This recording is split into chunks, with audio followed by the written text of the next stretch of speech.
ದೇಶದ ಪ್ರಧಾನಮಂತ್ರಿ, ದೇಶದ ಹಣಕಾಸು ಸಚಿವೆ ಅಂದರೆ ನರೇಂದ್ರ ಮೋದಿ ಅವರು, ನಿರ್ಮಲಾ ಸೀತಾರಾಮನ್ ಎಲ್ಲರೂ ಕೂಡ ನಮ್ಮ ಸಂಸ್ಥೆಯ ಮುಖ್ಯಸ್ಥರು ಹೇಳಿದಾಗಿದ್ದಾರೆ. ಮತ್ತು ಇಡೀ ಸಾಮಾಜಿಕ ವ್ಯವಸ್ಥೆ, ರಾಜಕೀಯ ವ್ಯವಸ್ಥೆ ಅವರ ಕೈಯೊಳಗಿದೆ. ಆಗಿರುವಾಗ ಅವರನ್ನು ಎದುರಾಕೊಂಡು ಹಣ ಕಟ್ಟದೆ ಎಷ್ಟು ದಿನ ನೀವು ಇರ್ಬೋದು? ಸಾಧ್ಯನಾ? ಅದೆಲ್ಲ ಆಗುದಿಲ್ಲ ಅಂತ ಒಂದು ಸೇವಾ ಪ್ರತಿನಿಧಿ ಹೇಳ್ತಾ ಇದ್ದಾರೆ. ಅವ್ರ ಹಣಕಾಸು ಮಂತ್ರಿ ಮೋದಿನೇ ಅವ್ರ ಕಡೆಗೆ ಇರಾಕರಲ್ಲ, ಅವ್ರನ್ನ ಏನು ಮಾಡಕ್ ಆಗಲ್ಲ ಸವಿತಾ, ಅಷ್ಟು ಸುಲಭ. ಸೌಜನ್ಯ ಕೇಸು ನೋಡಿ, ಅವರ ತಮ್ಮನ ಮಗ ಮಾಡಿದ್ದಂತ ಎಲ್ಲರೂ ಹೇಳ್ತಾ ಇದ್ದಾರೆ. ಏನಾದ್ರೂ ಮಾಡ್ಲಿಕ್ಕೆ ಆಯ್ತಾ?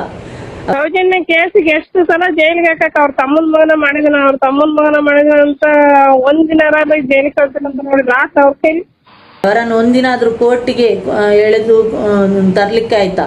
ಜೈಲಿಗೆ ಎಳೆದು ತರ್ಲಿಕ್ಕೆ ಆಯ್ತಾ? ಆಗುದಿಲ್ಲ. ಯಾಕೆಂತ ಹೇಳಿದ್ರೆ ಅವರ ಹತ್ರ ಹಣ ಇದೆ, ಪ್ರಭಾವ ಇದೆ ಅಂತ ಒಬ್ಬ ಸೇವಾ ಪ್ರತಿನಿಧಿ ಹೇಳ್ತಾ ಇದ್ದಾರೆ. ನೋಡಿ ಎಲ್ಲಿಗೆ ಬಂದು ನಿಂತಿದೆ ನೋಡಿ. ನಿಮ್ಮ ಆಧಾರ್ ಕಾರ್ಡ್ ಮತ್ತು ರೇಷನ್ ಕಾರ್ಡನ್ನು ಬ್ಲಾಕ್ ಮಾಡ್ತೇವೆ, ರೇಷನ್ ಕಾರ್ಡಲ್ಲಿ ಯಾವುದೇ ನಿಮಗೆ ವಸ್ತುಗಳು ಸಿಗದಂತೆ, ರೇಷನ್ ಸಿಗದಂತೆ ಮಾಡ್ತೇವೆ ಅನ್ನುವಂಥದ್ದು ಒಂದು ಬೆದರಿಕೆ.